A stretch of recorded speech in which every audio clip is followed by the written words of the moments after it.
जगत में एक ऐसी जगह है कि जहाँ अनंत जीव एक साथ पैदा होते हैं, वो एक साथ मरते हैं, और उन सब का मिलके एक शरीर होता है। सच्चे साथी तो फिर वे ही है। यदि तेरे साथ की भावना है तो एक दिन तू वहाँ पहुँच जाएगा। इसलिए मैंने उसमें लिखा कि संयोग की भावना, साथ की भावना, ये निगोद की भावना है, ये संसार की भावना है, संसार में रहने की। और अकेलेपन की भावना ये मुक्ति की भावना है, क्योंकि सिद्ध सलाह में सब अलग अलग है। चाहे भले ही एक सिद्ध के भीतर दूसरे सिद्ध का आकार हो, कितना ही घने बस्ती हो, लेकिन बिल्कुल अलग अलग हैं। उनमें कभी रंच मात्र भी मिलावट नहीं होती है। तो तुझे अलग अलग रहने की बात पसंद है कि सबको एक साथ मिलकर रहने की पसंद है? कि नहीं साहब, हमारे घर में तो बहुत 8 कमरे हैं, लेकिन हम 8 आदमी एक कमरे में पड़े रहेंगे, उस तरह 7 कमरे खाली पड़े रहे, हमें मुफ्त की झाड़ू रोजाना लगानी पड़े, लेकिन हम तो बस ऐसे ही हैं। हम कहा हमारा तो ऐसा ही है, तुम जैसा नहीं है कि सब अलग अलग कमरों में पड़े। वो अपने को ऐसा समझता है कि हम बहुत महान हैं, वो जी सब बहुत नालायक हैं, बहुत निंदनीय हैं। लेकिन उसके साथ की भावना का क्या अर्थ है?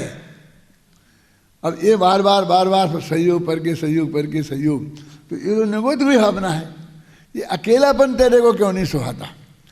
ये सिद्धांत समझ कर कि कोई किसी का साथ नहीं देता है, ना देना चाहिए, फिर भी सबके काम होते हैं, किसी का काम नहीं रुकता है। ये बात सुन के आनंद आना चाहिए ना, क्यों नहीं? ये अपने 100-150 लड़के हैं और ये परीक्षा देने बैठे, तो एक दूसरे का सहयोग करें, ये अच्छा है कि कोई किसी का सहयोग नहीं करे? ये अच्छा है बोला क्या? मैं आपको ऐसी बात मुझे याद आ रही है कि आपको सुन के आश्चर्य होगा। मैंने अपनी ज़िंदगी में एक अक्षर की नकल नहीं की। कितनी परीक्षाएं दी, फर्स्ट से लेके टॉप तक, लेकिन नहीं किसी की तरफ देखा, नहीं ना किसी से पूछा, ना किसी को बताया। मैं साहित्य रत्न की परीक्षा दे रहा था, तो गुना में एक जो केंद्र था दादा, तो मैं गया था, मैं अशोक नगर से गया था, तो उस केंद्र में बैठा था। तो उस दिन प्राचीन भाषा और एक प्रांतीय भाषा ऐसा पेपर था, दोनों मिलके एक होता था। 50 नंबर की गुजराती और 50 नंबर की संस्कृत, ऐसे मैंने लिए थे। एक पेपर में दोनों आते थे और वो दोनों करना पड़ते थे। तो मेरा संस्कृत तो मेरी मास्टरी थी ही, और इसलिए मुझे कोई बहुत कठिन लगता ही नहीं था। और गुजराती भी गुरुदेव के समागम की वजह से बहुत कुछ आने लग गई थी। वो कोर्स में तो किताबें अलग थी, वो जीवन नो आनंद, काका कालेरकर की ऐसी किताबें थी, तो वो मैंने पढ़ी थी। तो हम सब वैसे बैठे थे, परीक्षा दे रहे थे, तो मैं तो अपने बस वैसी आदत जैसी थी ना जिंदगी की, वैसे लिख रहा था। अब सब लोगों को वो प्रांतीय भाषा में एक दिन तो पढ़ते नहीं हैं, वो अब कोई ना कोई दिन ही भर देते हैं, और ऐसा पहले से ही कहते हैं, अरे साहब वो तो उसमें ऐसे ही पास हो जाते हैं, ऐसे ही पास हो जाते हैं। 50 नंबर संस्कृत के हैं ना, और उसमें से ही आ जाएंगे 33। तो यदि गुजराती में से एक भी नहीं आएगा तो चलेगा, ऐसा चलता रहता है ऐसा। और ऐसे परीक्षा जी बहुत बैठते थे, तो वो सब ऐसे बैठे थे जिनको कुछ आता नहीं था, और मैं अपना कर रहा था। तो मेरे पास निरीक्षक आया, वो भी बहुत देर से देख रहा था, सब लोग देख रहे थे। वो उसे बोला कि गुरुजी, मैं ऐसे ही था ना, धोती कुर्ता वाला आदमी, और वे सब छूट पैंट वाले थे। बोले गुरुजी क्यों, ये क्या है? अकेले आप ही पास होगे? ऐसा बोला। अरे साहब इनकी हेल्प करो थोड़ी। वो निरीक्षक है जिसकी ये ड्यूटी थी क्या कि वो कोई नकल ना करे। तो मैंने पहली दफा देख के मैंने कल्पना नहीं की थी कि ऐसा भी कोई हो सकता है, कभी ऐसा प्रसंग भी हो सकता है, कहीं ऐसा भी होता होगा। लोग कहते थे, सुनते थे कि ऐसा होती है, बहुत नकल होती है, वहाँ होती है नहीं, यहाँ केंद्र मत रखो, उधर केंद्र रखो, वहाँ बहुत अच्छी नकल होती है, अपना उस केंद्र में परीक्षा पास कर लेंगे, ऐसी बातें करते थे, होती हैं। बहुत चक्का रह गया। अभी तो इतने लोग थे और वो निरीक्षक भी साथ में, तो मैं अकेला ज़्यादा उनसे नाराज़ करूं तो मेरी कॉपी को बाहर लिख देवे उल्टा सीधा कुछ भी काट देवे, कुछ भी कर ले, क्या करें। तो मैंने उनसे कहा कि देखो भाई साहब, मैं अभी आधा घंटे में मेरा काम निपट जाता है, 3 घंटा नहीं लगेंगे, 1.5 घंटे में मैं पेपर आपको दे दूंगा, तो फिर मैं आपको दे जाऊंगा कॉपी, तो आप आराम से जो कुछ करना है करा दे। इनको करा देते ना, बस मेरी इतना हाथ जोड़ के प्रार्थना है कि मुझे कर लेने दो, मुझे कर लेने दो। तब मुझे सच में पहली दफा ये पता लगा कि दुनिया कितने आगे पहुंच गई है। उसके पहले मैंने सोचा भी नहीं था कि ऐसा भी हो सकता है। मतलब क्या अच्छा है एक दूसरे का सहयोग करना कि नहीं करना। सचमुच वो लोग एक दूसरे को सहयोग ही मानते हैं इसे। मैं कहता हूँ सबसे बड़ा सहयोग है। फिर आदमी कोई पढ़ेगा क्यों? यदि वो सब ऐसे ही ऐसे पास होने लग जाएंगे, यानी साहब बहुत चलता आपको पता नहीं, अरे मूर्खो, हमें पता नहीं कि तुम्हें पता नहीं, ये देश कहाँ से कहाँ पहुँच गया है, ऐसे पढ़ने वालों से नहीं पहुँचा है। भी नकल करके पास कोई हो जाता, लेकिन उन्होंने अमेरिका में जाके टॉप किया, वहाँ काम में टॉप किया। इतने डॉक्टर इतना बढ़िया बढ़िया ऑपरेशन करते हैं, इतना बढ़िया बढ़िया ये सारे काम, तो ये कोई नकल करने वाले लोग हैं जो इतने टॉप पर पहुँच गए हैं। इन वैज्ञानिकों ने इतनी बड़ी बड़ी खोजें की हैं, तो वो नकलची लोगों ने की हैं।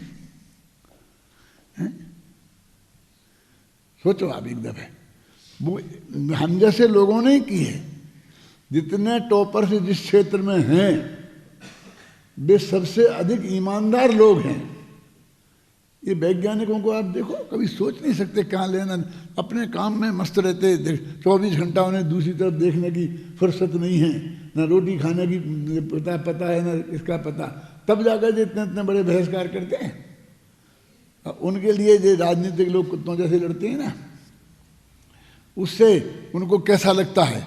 वे अब्दुल कलाम थे ना जो अपने राष्ट्रपति बने थे, इसके पहले अटल बिहारी वाजपेयी ने इन्हें मिनिस्टर बनाने का, कैबिनेट मिनिस्टर बनाने का आग्रह किया था।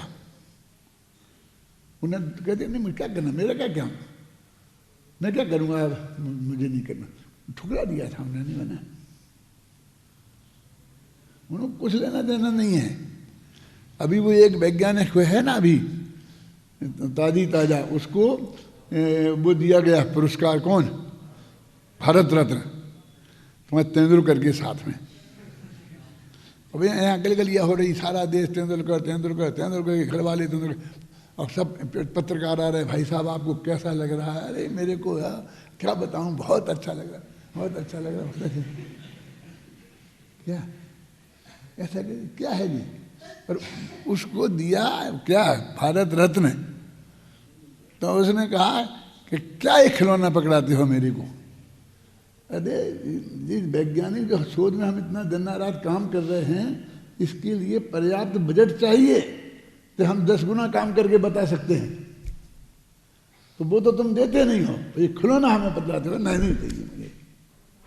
अभी तेंदुलकर का तो भी सब नया है ना, उसने ऐसा बोल दिया। और ऐसा अखबारों में आ गया कि उसने ऐसे अपशब्द बोले कि मैं भूल भी गया हूँ, और भूल गया तो अच्छा ही रहा। इडियट कहा, देखो इडियट कहा कि इडियट लोग बैठे हैं जी। मेरे कहने का अर्थ ये है कि बेईमानों के बल पर देश नहीं चल रहा है। इन बेईमानों ने तो जितना डुबा सकते थे इतना डुबाया है। कल ही मैं कह रहा था, दादा आपसे बात चल रही थी ना, कि ये कहते कि देश तरक्की नहीं कर रहा। हमने देखा है जब भारत आज़ाद हुआ था तो हम 10-11 वर्ष के थे। हमने वो देखी है पराधीन गुलाम भारत की तस्वीर हमने अपनी आंखों से देखी है, तुम कल्पना नहीं कर सकते हो। और आज हम कहाँ से कहाँ पहुँच गए हैं। इस 60-70 वर्ष में जितनी तरक्की इस देश में की है उसमें किसी का भी राज्य रहा हो, लेकिन उन्हीं के राज्य में तो हुई है, चाहे उनने नहीं की। देश को मौका मिले तरक्की करने का तो उसको मन शांति व्यवस्था कायम रहे तो ऑटोमेटिक तरक्की करता है।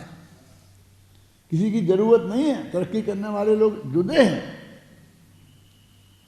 क्या कह रहे हैं, इतना अनाज उस वक्त कितने लोग थे, 25 करोड़ भी नहीं थे, 28 करोड़ ऐसे कुछ थे हिंदुस्तान में। खाने को दाना नहीं मिलता था, अनाज के लिए लाइन लगानी पड़ती थी। वो अमेरिका का गेहूं आता था सड़ा सड़ाया PL 480, उस पर लंबी लाइन में खड़े होकर के, अब हमने महीना भर में 5 किलो गेहूं मिलेगा तो 5 घंटे खराब करें उस गेहूं के लेने में। और आज वो सारा गेहूं यहाँ सड़ रहा है, वहाँ सड़ रहा, रोजीना समाचार आते कि नहीं आते। किसने पैदा किया? नेताओं ने किए पैदा, किसने किया? इसी भारत की जमीन ये 1 इंच जमीन बढ़ गई है क्या? तो ऐसे वैज्ञानिकों ने, किसानों ने, श्रम करने वालों ने, वो तो कर रहे हैं तेजी से बढ़े। अभी बढ़ेगा, देख कितना ही लूटे तो भी 5 साल में आगे बढ़ जाएगा, देख लेना। वो कोई बैठा हो, मैं किसी एक का नाम नहीं लेता हूँ कि ये बैठेगा तो तरक्की करेगा, वो नहीं करेगा, क्या कि कोई नहीं तरक्की करने से, लड़ने से फुर्सत नहीं है, हैं?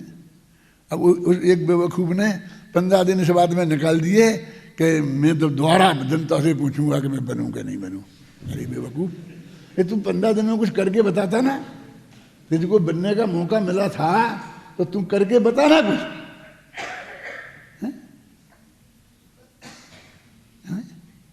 हम इसके पीछे नहीं हैं, हमें लोभ नहीं है, तो काय को लड़ा था बस चुनाव? ये मेरे कहने का अर्थ है कि ये तो ऑटोमेटिक होता है काम।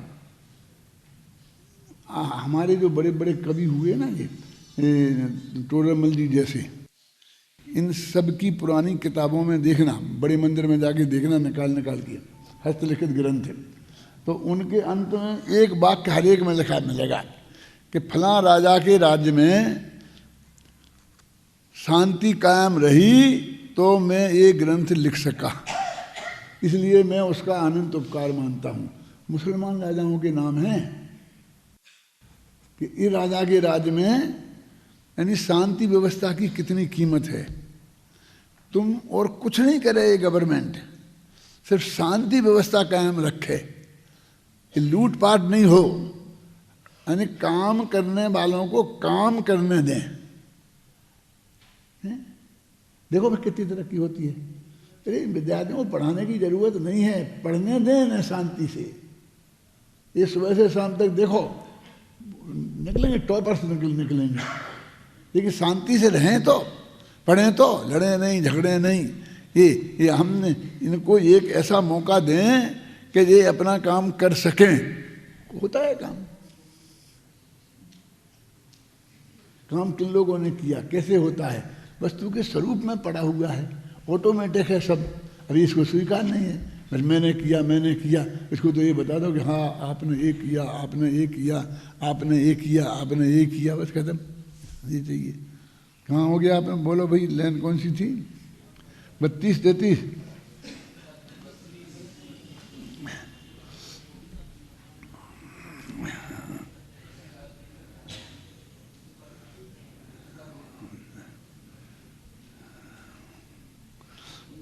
सबसे नीचे की पंक्ति पढ़ते हैं।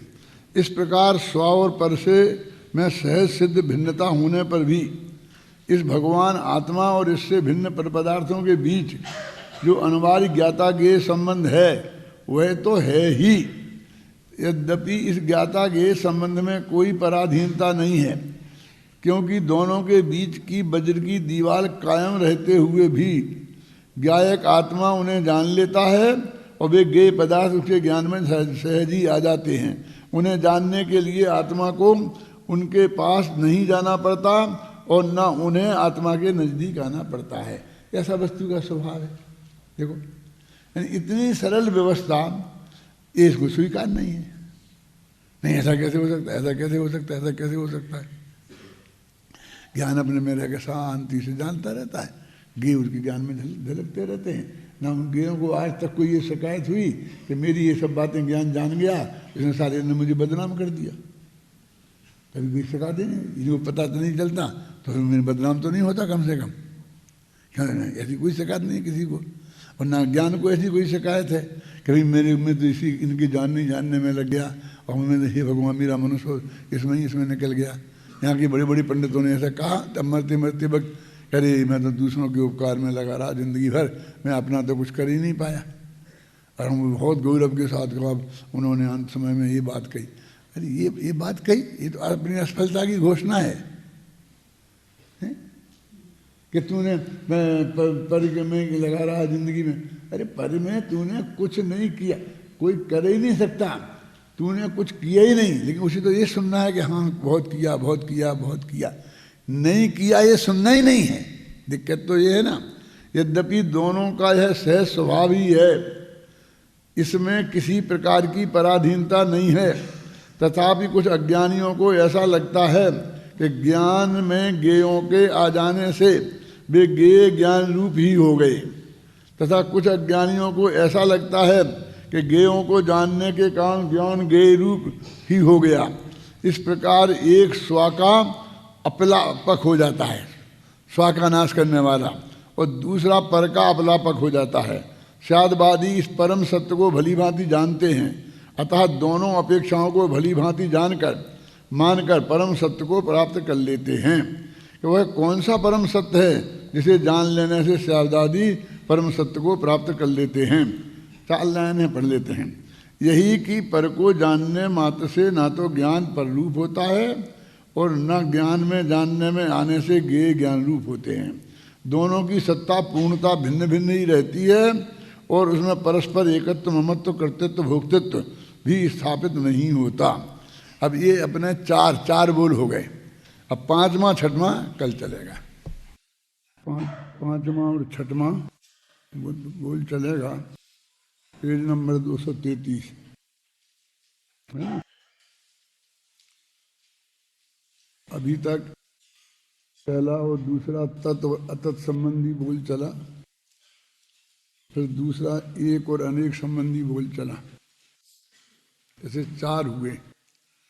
अब ये द्रव्य क्षेत्र काल और भाव संबंधी 8 बोल और हैं। ये द्रव्य स्वद्रव्य परद्रव्य, स्वक्षेत्र परक्षेत्र, स्वकाल परकाल, स्वभाव परभाव, तो 8 4 12 और फिर 2 नित्य अनित्य वाले हैं। ऐसे 14 प्रकार के इन्होंने एकांत बताकर अनेकांत की स्थापना की है। अब इसमें एक बात और है जो आप सब लोगों के अध्ययन में भी आपको कभी कभी कन्फ्यूज कर सकती है कि जो पूरी समय सार की पद्धति है उसमें तो स्वद्रव्य परद्रव्य में यही सब है, स्त्री पुत्र मकान जायदाद परद्रव्य ही है मतलब। लेकिन भेद कल्पना वो परद्रव्य, इन्हीं कलशों के अर्थ में पांडे राजमल जी ने अपने द्रव्य के भीतर ही स्वद्रव्य परद्रव्य घटित किए, स्वक्षेत्र परक्षेत्र घटित किए, स्वकाल प्रभाव काल घटित किए। तो जब ये अर्थ करते हैं तब तो ये अर्थ आएगा, और फिर जब वो बनारसी दास का कलस्टिका के आधार पर अर्थ करते हैं तो वो अर्थ दूसरा आएगा। तो फिर कभी कभी आप कन्फ्यूजन खड़ा हो जाता है। देखो पहले जरा उसे देख लें, मैं आपको बता दूं जिससे कन्फ्यूजन खड़ा नहीं हो। दोनों चीज़ें अलग अलग होंगी।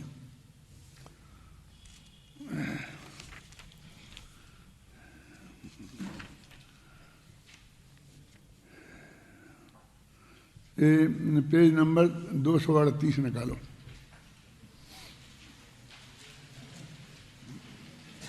ये दूसरा प्रकार का है पांडे राजमल जी का, और जो बनारसी दास के कलशों में इनका असर देखने को मिलेगा। ये बनारसी दास जी के कलश अपन साथ में नहीं देते, तो ये समझाने की ज़्यादा ज़रूरत नहीं थी, लेकिन दे रहे तो वो कन्फ्यूजन खड़े करेंगे। देखो इसमें आधा पेज निकल जाने के बाद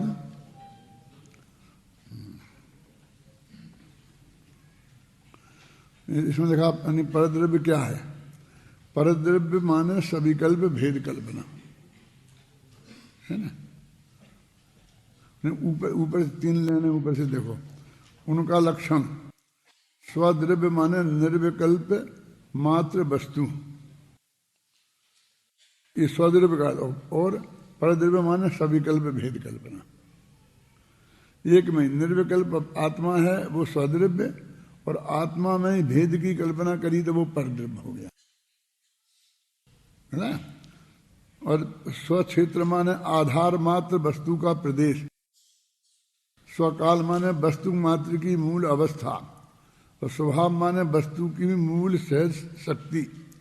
फिर परद्रव्य माने सविकल्प भेद कल्पना, पर क्षेत्र माने जो वस्तु का आधारभूत प्रदेश निर्विकल्प वस्तु मात्र से कहा था, वही प्रदेश सविकल्प भेद कल्पना में से पर प्रदेश बुद्धि गोचर से कहा जाता है। परकाल द्रव्य की मूल निर्विकल्प अवस्था, वही अवस्थांतर भेद कल्पना से परकाल कहलाता है। प्रभाव माने द्रव्य की सहज शक्ति के पर्याय रूप अनेक अंश द्वारा भेद कल्पना, उसे प्रभाव कहा जाता है। हरेक में स्व क्षेत्र स्व लगा, भेद कल्पना को परद्रव्य पर क्षेत्र पर कार्य प्रभाव कहा। माने दो क्या क्या हो गए, एक में तो स्वद्रव्य माने अपना आत्मा, बाकी के जीव और पुद्गल धर्म अधर्म आकाश काल, ये परद्रव्य हो गए। और स्व क्षेत्र माने अपने असंख्य प्रदेश, और पर क्षेत्र माने उन पर पदार्थों के प्रदेश। फिर स्वकाल माने अपना अनादि अनंत आत्मा जो है वो स्वकाल, और परकाल माने पद का काल। तो इस तरह से ये हो गए। और दूसरा उन्होंने ये अर्थ किया है। और फिर आगे चलकर सिर्फ बनारसी दास जी ने इनका अनुकरण किया, और फिर आगे भी इनकी परंपरा नहीं चली, पीछे भी नहीं है और आगे भी नहीं चली। ये मूल परंपरा जो कुंद कुंद से चली आ रही है, वो वही सहज जो होता है ना, स्वद्रव्य माने अपना आत्मा, परद्रव्य माने बाकी के जीव, पुद्गल धर्म धर्म आकाश काल, वो ऐसा है। तो ये काय का प्रभाव है कि पंचाध्यायी में जो इन्होंने नए लिखे हैं, उन नयों में जो परद्रव्य का संयोग बताने वाले नए हैं, खासकर असद्भूत नए। तो असद्भूत नयों को विषय नए ही नहीं मानते हैं। वो कहते हैं स्त्री पुत्र मकान जायदाद को अपना कहना ये नए है ही नहीं, ये तो नया भास है। और शरीर को अपना कहना ये सब नया भास है। अरे ये तो मिथ्यात्व है, इसको अपने किसी नए से कैसे मान सकते हैं। तो फिर उन्होंने क्या किया कि अब वो 4 तो नए हैं, 2 प्रकार, उपचरित अनुपचरित सद्भूत असद्भूत। तो उन्होंने 2 के विषयों में भी 4 घटित कर दिए। और वो बुद्धिपूर्वक राग और अबुद्धिपूर्वक राग का जो भेद पड़ता है ना, तो वो उन्होंने यही डाल दिया कि बुद्धिपूर्वक राग है वो उपचरित असद्भूत व्यवहार न है, अबुद्धिपूर्वक राग है वो अनुपचरित असद्भूत व्यवहार न है। और फिर ज्ञान में जो भेद है मति ज्ञान आदि, ये हो गए उपचरित सद्भूत व्यवहार न और अनुपचरित सद्भूत व्यवहार न में भेद, मतलब ये भेद कल्पना है वो सब हो गई। तो इस तरह उन्होंने इन 2 विषयों को 4 विषयों में बांट दिया और उसे व्यवहाराभास कर दिया। नए चक्र में अपन ने पूरा अध्याय इसी प्रकरण पे अलग से लिखा कि पंचाध्यायी के नए। और मैं भी पूरी तरह से वो पंचाध्यायी के नयों की स्टाइल से संतुष्ट नहीं हूँ। माने मेरी समझ में नहीं आ, ये नहीं कह रहा हूँ मैं, लेकिन वो बात सही नहीं है। क्योंकि फिर उन्होंने प्रश्न उठाया कि ये स्त्री पुत्र आदि को अपना कहने वाले जो नए हैं, इन नए नहीं हैं तो इनका व्यवहार तो लोक में है। सारा प्रथमान योग इन पर खड़ा हुआ है। ऋषभ देव के 2 पुत्र थे, भरत या बाहुबली, और अथवा जो भी सारा वर्णन है प्रथमान योग, चरणान योग। शरीर और जीव को एक नहीं माने तो चरणान योग नहीं बनता, फिर हिंसा ही कैसे होगी, है ना। तो इस तरीके से कर्णानी योग, 3 अनुयोग इस पर ही खड़े हैं अकेले अध्यात्म पर। इन अनुयोगों को निशावर तो नहीं किया जा सकता। तो उनसे कहा कि ये फिर कैसे होगा, इनका काम कैसे चलेगा? तो उन्होंने कहा हम नया भाष से काम चला लेंगे। अरे नया भाष से काम चला लोगे तो जो अपने, इसका मतलब है हमारा जैन दर्शन परिपूर्ण नहीं है, हमें दूसरे से काम चलाना पड़ेगा, ऐसा अर्थ हो गया ना। तो मैंने इसको ये उदाहरण दे करके लोगों को समझाया है। इसमें भी लिखा है कि हमारे शास्त्रों में लिखा है और हम भी कहते हैं और आदर्श ऐसा मानते हैं कि एक दिन ऐसा था कि सारा देश जैनी था। जब तीर्थंकर लोग यहाँ थे तो सारा देश जैनी था, और भविष्य में भी हम चाहते हैं कि सारा देश जैनी हो जाए। कौन नहीं चाहेगा? जब प्रचार करके सब हो, तो यदि सारा देश जैनी हो जाएगा तो मैं फिर पूछता हूं कि जैनी क्या क्या काम कर सकता है, ये बताओ। कि सब धंधा करे, व्यापार करे, शुद्ध अहिंसक व्यापार करे, धंधा करे, वो तो ठीक है। लेकिन ये पूछता हूं कि नाई की दुकान खोले तो कोई ऐतराज है? धोबी की दुकान खोले तो कोई ऐतराज है? और ये लैट्रिन साफ करने का काम करे दूसरों की, सड़कें साफ करने का काम करे तो आपको ऐतराज है? नहीं बाबा ऐसी बात करते तो जैनी ऐसा काम क्यों करेगा? अभी जैन धर्म के ऐसे बुरे दिन नहीं आए हैं। तो मैं कहता हूं आवे कि नहीं आवे में बुरे दिन। तो फिर ये बात बिल्कुल सफेद झूठ है कि एक दिन सारा देश जैनी हो जाए। फिर क्या होगा? न देश साफ होगा, न लोगों के बाल बनेंगे, न कपड़े धुलेंगे, क्या होगा बताइए? और फिर कहते कि नहीं सेना में भर्ती नहीं हो सकते, पुलिस में काम नहीं करना चाहिए। तो ये सब सैनिक ही थे, भरत बाहुबली सब, ये खुद युद्ध के मैदान में लड़ने जाते थे ना। पूरी क्षत्रिय जाति सब सैनिक ही है। तो फिर ये क्या था, कैसे होगा? मेरे कहने का मतलब वो कहता है हम दूसरे गांव से काम चला लेंगे, वहां से नाई धोबी बुला लेंगे। तुम नाई धोबी बुला लोगे तुम्हारे गांव में, तो तुम्हारे गांव के नागरिक होंगे भी कि नहीं होंगे? यदि तुम्हारे गांव के नागरिक हो गए तो पूरा गांव जैनी कहाँ रहा? उन्हें जैनी बनाओगे कि नहीं बनाओगे? और बना लोगे तो फिर जैनी नाई का काम कर सकता है, और नहीं बनाओगे तो फिर पूरा देश जैनी नहीं हो सकता। तो ऐसे ही जो तुम कह रहे होगा हम उनसे काम चला लेंगे, ये सही नहीं है। तो फिर वे कहते हैं कि फिर अध्यात्म में शरीर को भी हम अपना कह दें, स्त्री पुत्र को भी अपना कह दें, ऐसा भी कोई एक नए बता दें, तो फिर रहा क्या? फिर अग्निमुख्यात्व काय को कहोगे? तो हम समझाएंगे कि अपेक्षा समझ के स्वीकार करे तो वो नए है, और नहीं अपेक्षा नहीं समझेगा और सर्वथा मान लेगा तो वो गलत बात हो जाएगी। तो इस तरह का ये जो दो भेद हैं, ये इन दोनों में समय सार के अध्ययन में ये आएगा। अब फिर पूज्य गुरुदेव श्री के साथ भी क्या हुआ है कि जब वे 19वें बार उन्होंने प्रवचन किए, जो ज़्यादातर छपे हैं प्रवचन रत्नाकर के रूप में, उन प्रवचनों में उनके दिमाग में पंचाध्यायी वाले नए छाए हैं। तो जब जब वहाँ वो चर्चा आती है तो वे उसको उठाते हैं।